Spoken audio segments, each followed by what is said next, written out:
حضرت عبداللہ بن مسعود رضی اللہ تعالیٰ عنہ فرماتے کہ ایک مرتبہ میں نے سرکار دو عالم صلی اللہ علیہ وسلم سے عرض کیا، اللہ کے رسول، اللہ کو سب سے زیادہ محبوب عمل کون سا ہے؟ سرکار دو عالم صلی اللہ علیہ وسلم نے فرمایا کہ نماز کو اپنے وقت پر ادا کرنا۔ حضرت عبداللہ بن مسعود رضی اللہ تعالیٰ عنہ فرماتے پھر میں نے عرض کیا، اللہ کے رسول، دوسرے نمبر پر اللہ تبارک و تعالیٰ کو محبوب عمل کون سا ہے؟ تو اللہ کے رسول نے فرمایا والدین کے ساتھ حسن سلوک کرنا۔ پھر میں نے پوچھا اللہ کے رسول، تیسرے نمبر پر اللہ کو محبوب عمل کون سا ہے؟ تو نبی علیہ السلام نے فرمایا جہاد فی سبیل اللہ۔ تو یاد رکھیں، پہلے نمبر پر سب سے زیادہ محبوب عمل اللہ تبارک و تعالیٰ کو یہ ہے کہ نماز کو اپنے وقت پر ادا کرنا۔ نماز تو پڑھنا ہی ہے نا، نماز تو ہم سب پڑھتے ہیں، ہم سب مسلمان ہیں، اور ہم نے نماز پڑھنا ہے، نماز ادا کرنا ہے۔ نہیں کریں گے قیامت کے دن ہم سے پوچھا جائے گا، اور قبر میں بھی سب سے پہلے نماز کے بارے میں پوچھا جائے گا۔ نماز تو پڑھنا ہی ہے، لیکن اللہ کے رسول نے فرمایا کہ اللہ کو سب سے زیادہ محبوب عمل یہ ہے کہ نماز کو اپنے وقت پر پڑھا جائے۔ نماز کا وقت آتا ہے، چلا جاتا ہے، ہمیں پتہ ہی نہیں چلتا، ہم دھیان نہیں کرتے ہیں، ہم غور و فکر نہیں کرتے ہیں، ہم سوچتے نہیں ہیں کہ نماز کا وقت آ گیا ہے، مجھے نماز پڑھنا ہے۔ کبھی کبھی نماز قضا بھی ہو جاتی ہے۔ اس لیے تو اللہ تبارک و تعالیٰ قرآن مجید میں فرماتے ہیں کہ فویل للمصلین، افسوس ہے ان نمازیوں پر، الذین هم عن صلاتهم ساہون، جو اپنی نمازوں کی طرف سے غفلت میں ہیں۔ اس لیے میرے بھائیوں، میرے دوستوں، میں آپ سے بھی گزارش کروں گا کہ نماز تو آپ نے پڑھنا ہی ہے۔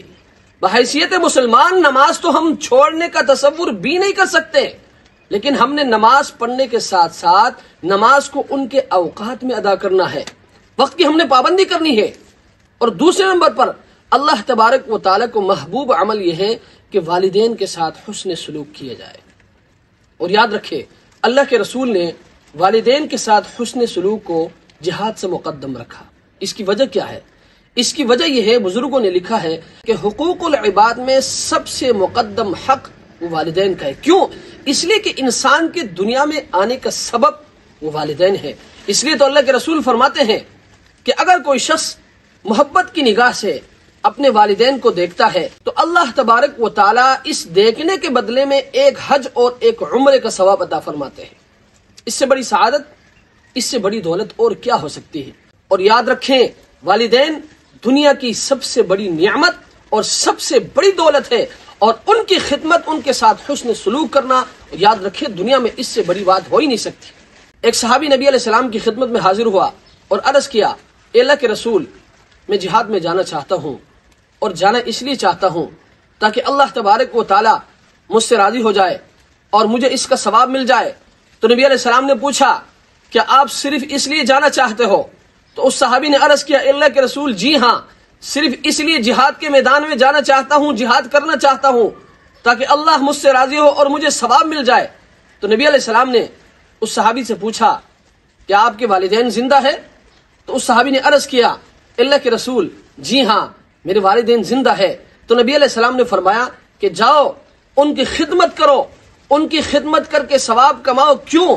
اس لیے کہ جو ثواب تمہیں والدین کی خدمت کرنے سے ملے گا نا، وہ جہاد کے میدان میں بھی نہیں ملے گا۔ ایک اور روایت میں آتا ہے، اللہ کے رسول نے اس صحابی سے فرمایا فَفِيهَا فَجَاهِدْ، جاؤ ان کی خدمت کر کے جہاد کرو۔